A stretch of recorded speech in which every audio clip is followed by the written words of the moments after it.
Doc Slab Audio on music production and audio engineering.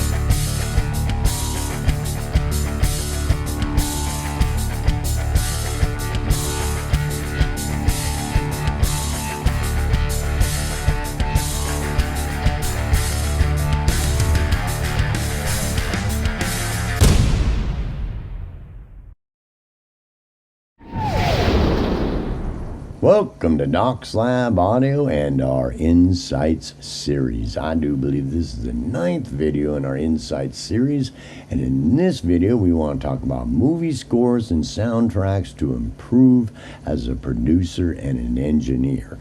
So first of all and foremost, this is one of my favorite topics. As I got into doing film scores and soundtracks and sometimes just taking off on flights of fancy, that I've improved as an artist, as a composer, as a producer, and as an engineer better than I did in any other area. That is not to say that I focus always in those areas. I'm a guitarist at heart, so I focus there because of my performance, my composition, and honing my skills and abilities there because it's my first love as far as music. But I did grow there exponentially, and I'll try to give you a little bit of input there. That the reason why I say that is because working through those kind of things, I used every tool possible in composition, in production, and engineering to accomplish the tasks I wanted to. And I became, by the time I'm at this point, that my palette is huge. My toolbox is huge. I have a vast library of information, concepts, techniques, and possibilities that I can go to that I would have never attained without going there.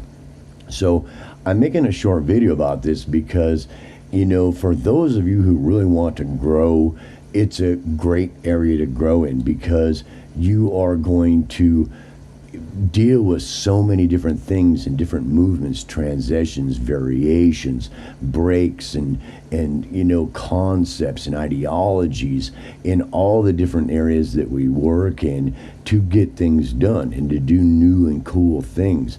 And even with sound sculpting and synths, and just on and on and on and on and on. It's amazing. Soundtracks and scores, even some things like some like classical scores can have a lot of the same effect, but you get to delve into all kinds of different styles and genres and concepts related to them that you can incorporate all over the place. You can get on the internet and just immerse yourself in different soundtracks and just sit and listen and be amazed at all the things that happen in very little teeny moments at times, and changes and variations and movements and emotions and feelings, and whoa, yeah, dude, it is powerful. And when you get into like composition and things, that when you're composing, it's unbelievable as you're composing and producing all the different types of musical concepts that you will use that are related to all types of different genres, as far as styles and articulations and things you can do with different instruments, and on and on and on and on and on and on, that it is unbelievable. So as you get in there and you really start immersing yourself in that kind of stuff, that my advice in that area is that just go. When I first got into it, I just started going. I picked up, I started doing this thing with an oboe one time, and I just thought, I'm just going to make this journey, bro. And I just took off with this oboe. And this oboe, it lasted for about 20 some odd minutes of I used every type of genre you can imagine, every tool in my audio engineering abilities, mountains of ones that I never even knew existed or how it worked, composition things, and it just took me all over the place. I mean, it was unbelievable. It was like this journey that I got on this boat and went to Europe and ended up somewhere in the Middle East, and then in Asia, and then in Africa, and then in Iceland, and it just everywhere. It was like this cool journey, bro. And I learned so much. It bettered me as a producer and an engineer more than anything. And I took off like that for a while, and it was so cool because my palette as a quote-unquote painter of compositions and artistry and production grew exponentially, and my toolbox for engineering grew immensely, unbelievable amounts that, I have all that stuff now to go back to, and their concepts and ideologies and possibilities that I can pull out at the drop of a hat for whatever I might be doing in any type of situation, which caused me to grow in all those areas immensely. Does that make sense? And I had so much fun. I never realized, even my engineering, you say, well, as an engineer, you had so much fun, I'm dying in front of the mixing board. I had a blast dying in front of the mixing board, bro. I'd be like, how am I going to get that automation to do that, and that effect to do that, and that panning effect? Oh, buddy, I had a blast. And it was like, sometimes it was so complicated that it was this wild tapestry that for a little movement or a section or a transition that I'd spend a week there, bro. And it's like, 30 seconds worth of music, bro. And I said, yeah, I was been in the dark till 3 a.m. perfecting that, and then sound crafting that, and then sculpting that, and then sound sculpting, and then my engineering, well, I've got to figure out a way to do that. How can I do that? I have to use this other piece of software, or I have to, oh yeah. I mean, I know that sounds funny, like I'm some crazy kid in the basement, but I'm telling you that in all those areas as a producer and engineer that I grew immensely. And plus, it was something that I really enjoyed doing.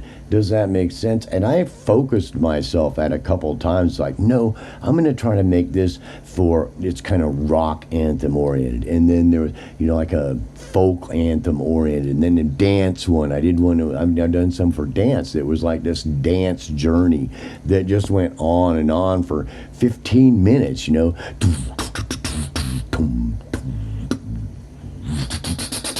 and off I go. Yeah, dude, I'm looking at having a blast. And I'm telling you that, and no matter what style I started working in, I just roll like that. And I mean, it was so cool. I mean, I still do it, to a lesser degree sometimes because of my love of my guitar.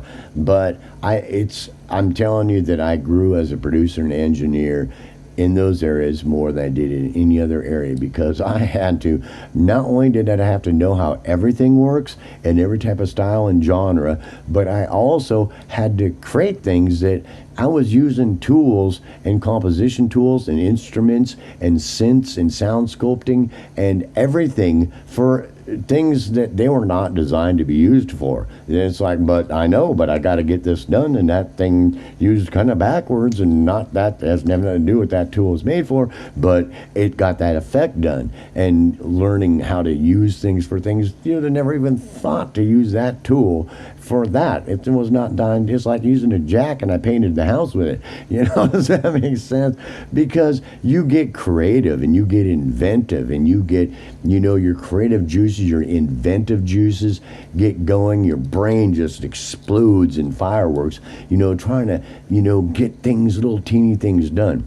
I don't want to go on all day about it, but it was a cool journey, and it still is a cool journey. And it's like one of those things of just jumping out on the road and just going, off to the adventure, And that was the effect it had on me. And it made me that much more wanting to learn. And so everything that I learned and everything I delved into, that I was just like rabid, and I was just like hungry like the wolf, bro. Give me a bite, bro, because I need that, and it's, oh yeah, you know, and it's like, that was, you know, it has that effect on me, right? So, you know, I mean, it was just cool in every way, shape, and form. And I grew so much as an individual, as a producer, and as an artist that it's unbelievable. So I do recommend you delve into it some and immerse yourself into it and check it out, bro, because it can be a really cool journey for you to take a trip on. So peace, self-love. I certainly hope you enjoyed this next video in our new series, and I will see you in the next video.